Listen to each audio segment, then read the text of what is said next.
voy a compartir con ustedes 3 puntos, ¿vale? 3 puntos. Primer punto, así estamos bien de momento. Primer punto. La tierra gime con dolores de parto. Hasta ahora. Si vamos al libro de Génesis, al capítulo 3, nos encontramos con la caída de Adán. Adán peca, desobedece a Dios y cae. La caída. Después de la caída, nos encontramos con que Dios dijo a Adán: maldita será la tierra por tu causa. De alguna forma, Dios en ese momento sometió a vanidad a la tierra, que es lo que dice la Sagrada Escritura.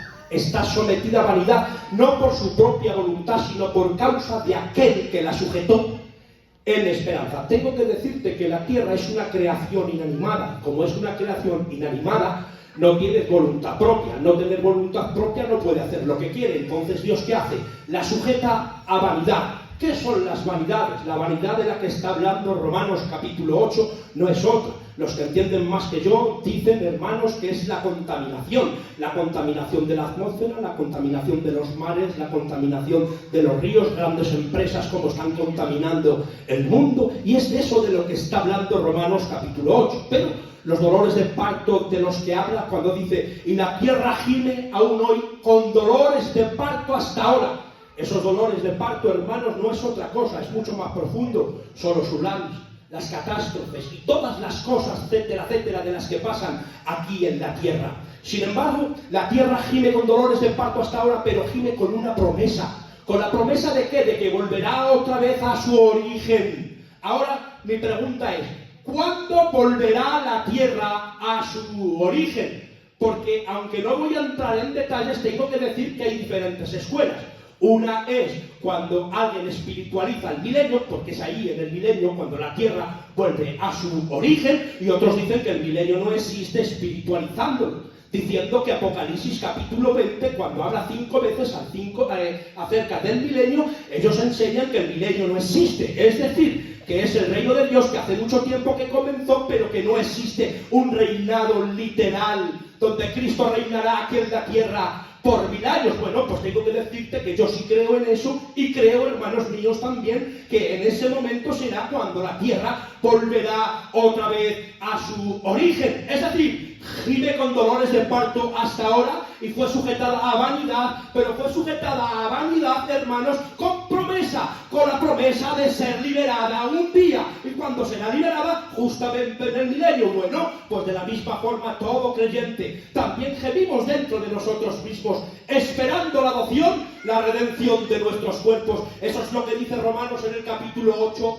versículo 23, y de la misma manera, nosotros que tenemos las primicias del Espíritu, nosotros también gemimos dentro de nosotros mismos, esperando la adopción, la redención de nuestros cuerpos.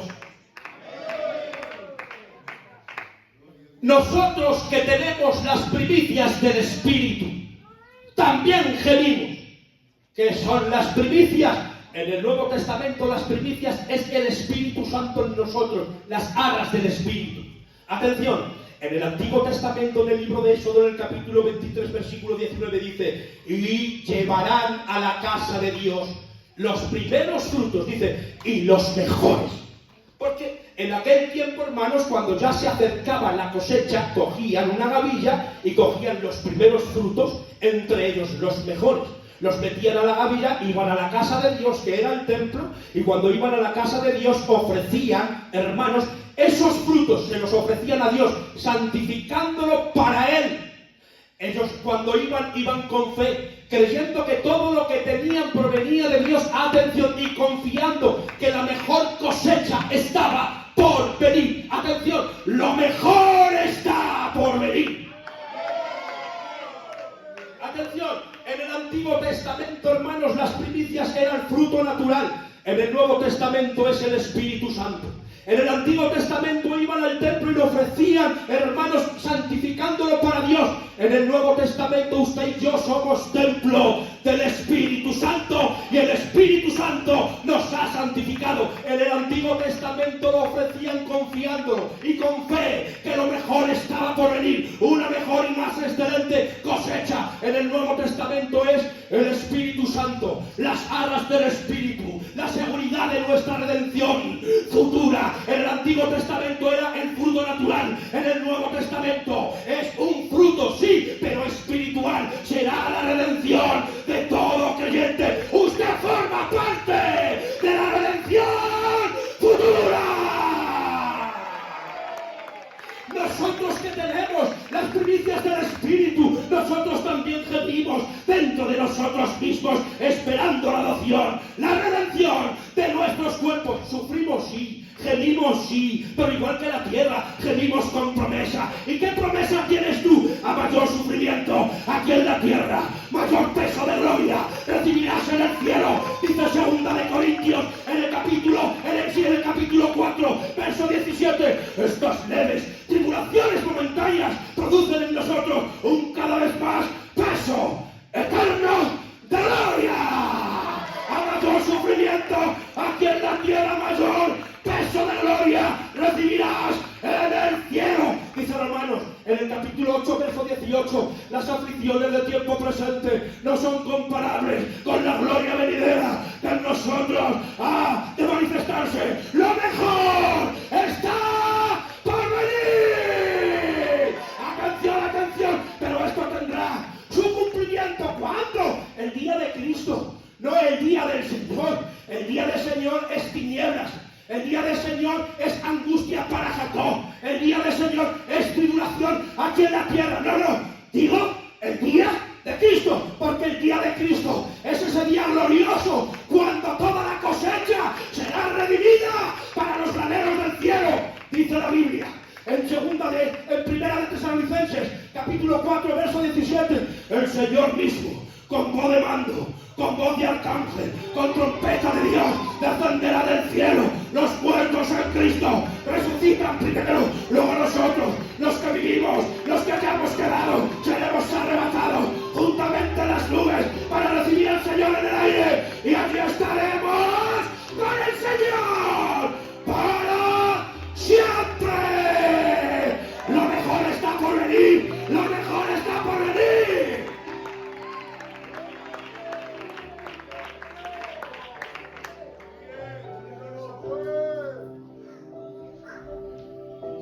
Voy a bajar el nivel un poco. Lo mejor está por venir. Me he encontrado en las Sagradas Escrituras. Toca un poco rápido, Josué, por favor.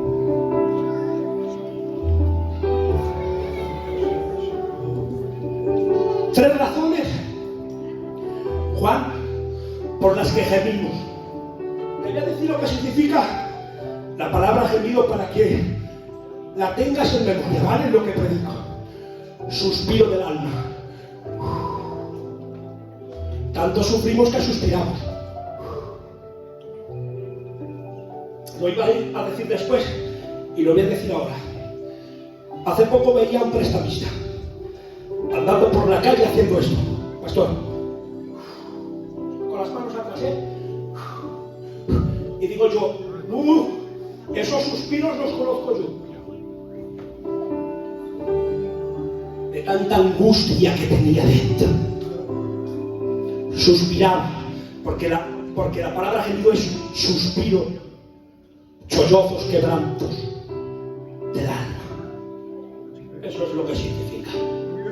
Y me encontré en la Biblia 3 razones por las que uno gime. La primera es la que vengo diciendo, que sufrimos. Menos mal que sufrimos con la promesa, pero sufrimos. Esa es la primera. De fuera nos desgastamos. Vivimos en un cuerpo de carne. Un cuerpo que no es glorioso, es deshonroso. Un cuerpo que no es poderoso, es débil. Un cuerpo de humillación, que con el paso de los años se va desgastando. Al final enferma y al final muere. Vivimos en un mundo contaminado por el pecado y está lleno de tribulaciones y aflicciones en la vida. Por eso sufrimos.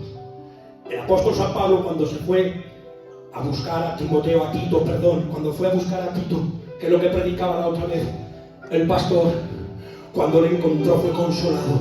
Pero fijaros lo que dicen las Sagradas Escrituras. Sufrimos por el exterior, gemimos por el exterior, pero también gemimos internamente. ¿Por qué? Por la tristeza, la agonía, por cosas que nos pasan en el exterior, pero que al final provoca dentro de nosotros un suspiro. Por eso la Sagrada Escritura dice, 2 de Corintios, en el capítulo 7, verso 5, porque vinisteis a mí de Macedonia y ningún reposo tuvo mi cuerpo. Dice, sino tribulaciones. Dice, de fuera conflictos, de dentro temores. Ya tenemos dos razones por las que nosotros gemimos. Primero, por el exterior. Segundo, internamente, porque suspiramos. Pero me he encontrado con otra. Número 3, 2 de Corintios capítulo 5, versículo 2. Y dice, y por esto también gemimos, deseando llegar nuestra aquella habitación celestial. ¡Ay, qué texto más bonito! Deseando que viniese aquella nuestra habitación celestial. En otras palabras, deseando la redención, deseando el cuerpo glorificado. Eso es un anhelo profundo dentro del creyente que desea que el Señor venga. Pero si leemos el versículo 1, fijaros qué texto más precioso. Dice, porque sabemos que nuestra morada terrestre, este tabernáculo, esta tienda de campaña se deshiciese, tenemos una hecha, dice, no de manos, no de manos, sino por Dios eterna en los cielos. Impresionante. Cuando está hablando, hermanos míos, este versículo de la tienda y del tabernáculo, está haciendo referencia a algo que no es muy estable. Está hablando de este cuerpo, que este cuerpo no es muy estable. El apóstol San Pablo usa el tabernáculo porque el tabernáculo era lo que se usaba en el Antiguo Testamento. Cuando los levitas levantaban campaña, recogían el tabernáculo, lo montaban en los camellos y empezaban a andar. Y cuando se hacía de noche, paraban, montaban el tabernáculo y allí era donde la presencia de Dios descansaba. Hoy usted es el tabernáculo de Dios, donde la presencia de Dios descansa. Eres templo del Espíritu Santo. Pero atención a esto, pero también usa una tienda de campaña. ¿Por qué usa la tienda de campaña? Te lo voy a decir, hombre, porque me has caído bien. La tienda de campaña la usa porque es una frase que usa mucho Pablo, porque Pablo era tejedor de tiendas. Al ser tejedor de tiendas, él hacía tiendas de campaña y las cosía y las entretejía, pero que no era tan fiable, hermanos, que no eran tan estables, que hoy estaba y mañana no. Está haciendo referencia a este cuerpo que hoy está y mañana no está. Este cuerpo no es tan fiable, aunque es templo del Espíritu Santo, no es tan fiable. Por eso ahora usa otras dos palabras, y usa casa y edificio. Cuando usa casa y edificio, está hablando de algo mucho más estable, mucho más fiable. Está hablando, hermanos míos, de nuestros cuerpos glorificados. Es una casa que Dios ha preparado, que no tiene nada que ver con esta casa y con este tabernáculo. Esta casa nace, esta casa sufre y esta casa muere. Es como una vela cuando tú la enciendes y poco a poco se va consumiendo, poco a poco se va consumiendo. Así es el cuerpo humano. Sin embargo, dice la Escritura que Dios ha preparado una casa, un edificio, no hecho de manos, sino eterno en los cielos. No es hecho de manos de hombre. Atención, no es hecha de manos de hombre. Dejadme de emocionar un poco esto. No es hecho de mano de hombre, porque todo lo que hace el hombre tarde o temprano se muere, se descompone, se rompe. El mejor edificio, la mejor chalet, la mejor mansión, la mejor torre, la mejor, yo qué sé, cualquier estructura, la mejor, con el tiempo se rompe, se parte, se descompone. Pero Dios ha hecho para nosotros una casa no hecha de manos, sino eterna en los cielos. Es una casa gloriosa, una casa poderosa, una casa que es semejante a la casa de Cristo. 2 de Corintios, capítulo 15, versículo 42. Se siembra en corrupción, resucitan incorrupción, se siembran deshonra, resucitan gloria, se siembran divinidad, resucitan poder. Filipenses capítulo 3 verso 21, el cual transformará el cuerpo de la humillación nuestra para que sea semejante al cuerpo de la gloria suya. Dios te ha preparado una casa gloriosa y eterna.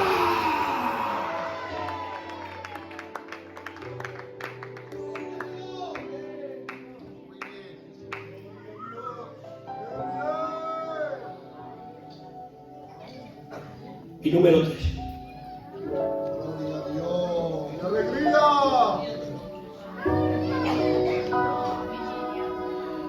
Y el Espíritu, hoy me ha quebrantado este texto. Y el Espíritu nos ayuda en todas nuestras debilidades. Todas. Atención aquí, todas. Como deberíamos orar, no sabemos. Por eso el Espíritu de Dios intercede por nosotros, dice, con gemidos indecibles. Nos ayuda esa palabra. Ayuda, atención por favor, esa palabra. Ayuda. Solamente en el griego existen dos palabras en todo el Nuevo Testamento. Una es esta, Romanos 8:26, y la otra palabra, hermanos, se encuentra en el libro de Juan, en el capítulo 10. ¿Recordáis cuando estaba Jesús con Marta y María? Con Lázaro, aquella conversación que tenían tan hermosas. Marta le dijo al Señor, Señor, mira a María, dile que me ayude. Atención, Marta no estaba pidiendo que María hiciese lo que ella estaba haciendo. ¿Qué va? Marta estaba pidiendo que le ayudara en lo que ella estaba haciendo. Eso es lo que quiere decir el texto. Que el Espíritu Santo no va a hacer nunca lo que tú tienes que hacer. El Espíritu Santo te va a ayudar en lo que tú tienes que hacer. El Espíritu Santo nos ayuda en todo, pero en todo lo que tú haces. Atención, ¿qué es lo que puedo hacer yo? Orar. ¿Y él qué puede hacer? Fortalecerme. ¿Recordáis que predicaba el pastor y decía acerca del Paracletos? De Juan capítulo 14, me voy, pero yo donde voy yo, vosotros no podéis venir, pero os dejo al Espíritu Santo, el Consolador, el Paracletos, el que os guiará a toda la verdad. Ese es el Espíritu Santo, nuestro Paracletos, como decía el pastor, el que está hombro a hombro con nosotros. Pero tengo una buena noticia, hombro a hombro con nosotros, pero lo hace desde dentro y no desde fuera. Tú oras, Él te fortalece. Tú oras y Él te guía a la verdad. Tú oras y Él fortalece tus debilidades. Tú oras y Él te enseña. Tú oras y no sabes orar y Él intercede al Padre por ti. Te voy a dar una noticia buena, ¿vale? Cuando tú oras, usted no ora solo. El Espíritu Santo ora contigo. El Espíritu ora contigo. Como deberíamos orar, no sabemos. Dame un minuto que os voy a leer una cosa que he apuntado. No sabemos orar. CH2 define la oración: Josué, toca y no pares de tocar. De esta manera es lo divino en nosotros. Ay, Padre, apelando a lo divino sobre nosotros. En otras palabras, es el Espíritu Santo en nosotros que ora al Padre por nosotros. Usted no ora solo. Cuando usted entra en su cámara secreta, el Espíritu Santo está contigo. Pero cuando usted ora en su cámara secreta, usted no ora solo. El Espíritu Santo ora contigo. Ora contigo. Una razón por la que no sabemos orar es porque no sabemos qué va a deparar en el futuro. ¿Alguien sabe lo que va a pasar mañana? ¿Qué es mañana? ¿Alguien sabe lo que va a pasar de aquí un año? 6 meses, un mes, una semana, un minuto, escucha menos, 2 segundos. No sabemos en 2 segundos lo que puede pasar en el mundo. Por eso no sabemos orar. No sabemos orar. Atención, hermanos. Muchas veces estamos en la condición de hijo. Y Dios está en la condición de padre. Y el padre está continuamente pidiendo. El hijo está continuamente pidiendo, pero el padre está negando continuamente lo que el hijo le está pidiendo. Es decir, Borlas lo está escuchando, pero no está respondiendo. Y si le responde, no es para darle lo que él quiere, sino lo que Dios sabe que verdaderamente él necesita. Porque no sabemos qué va a deparar el futuro. A veces oramos y pedimos muchas cosas. Menos mal que Dios no nos da todas esas cosas que pedimos, porque Él sabe que a la vuelta de la esquina todo lo que hemos pedido nos va a buscar la ruina. ¡No sabemos orar!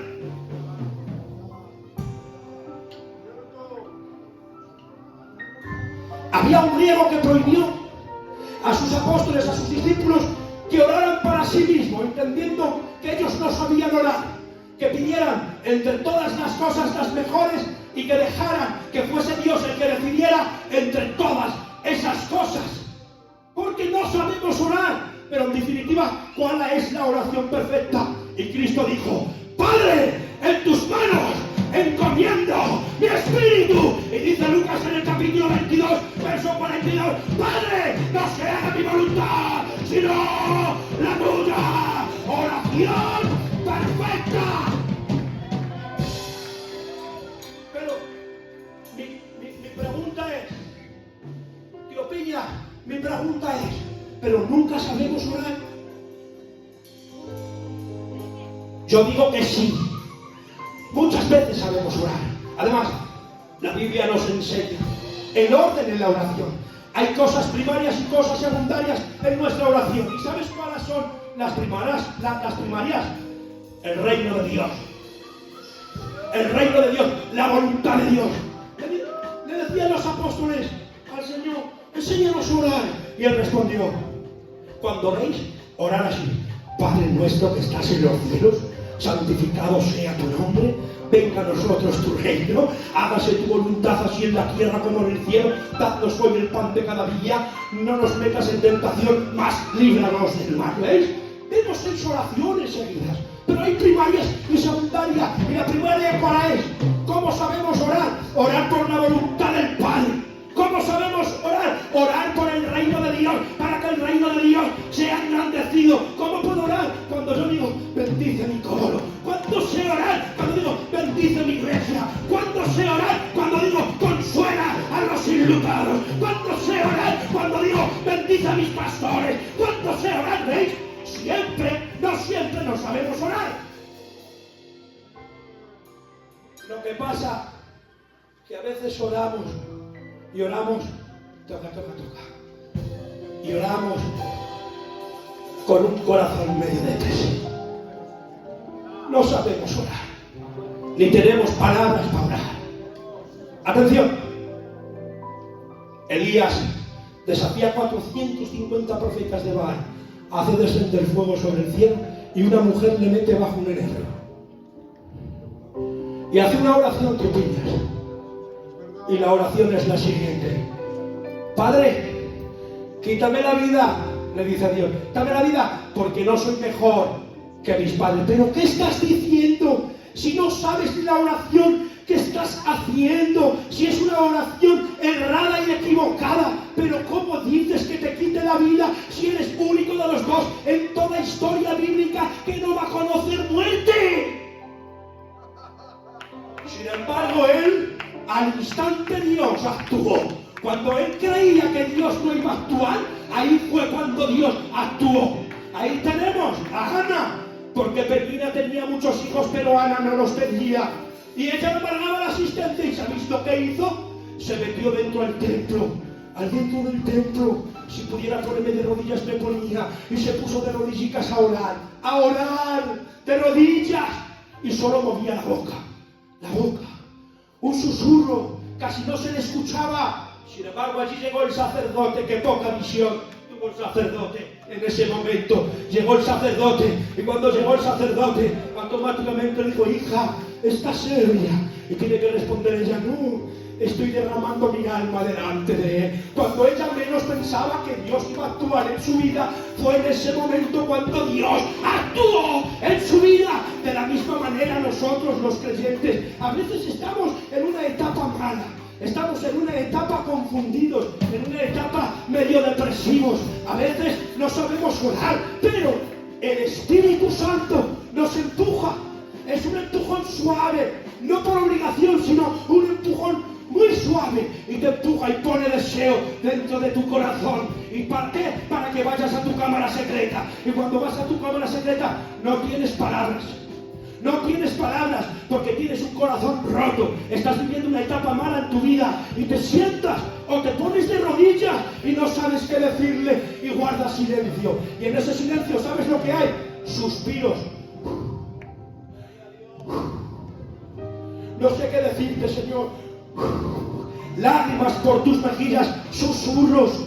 No sabes qué decirle a Dios, pero atención, pero el Espíritu Santo que conoce el lenguaje de las lágrimas, el Espíritu Santo que conoce el lenguaje de tu suspiro, automáticamente encoge esa oración y la articulada, la pasa por el filtro, la filtra y la presenta delante de Dios como la oración debería haber sido hecha. Cuando usted entra a su cámara secreta, usted no entra solo, Dios entra contigo. Cuando usted está orando en su cámara secreta, usted no ora sola, el Espíritu Santo ora contigo.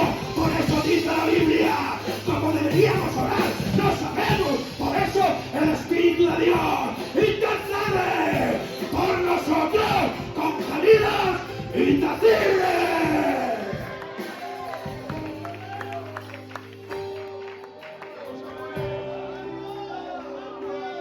Tercer deporte.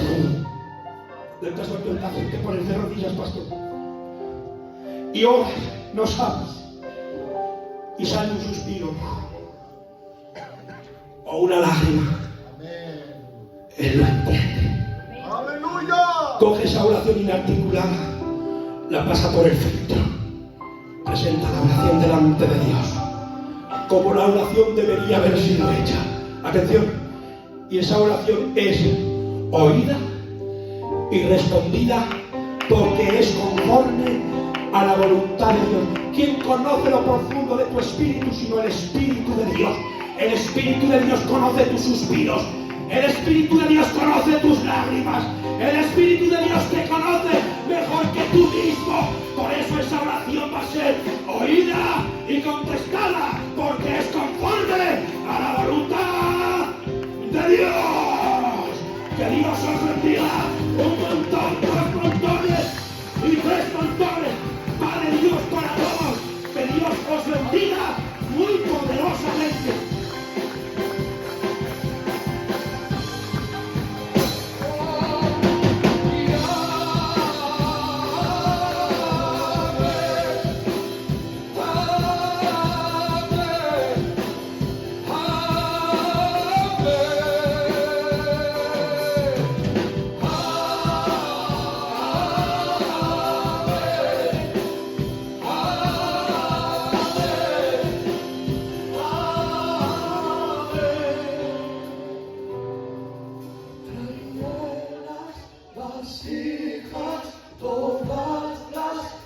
Ponte de pie, por favor, ponte de pie, un minuto, ponte de pie un minuto, por favor.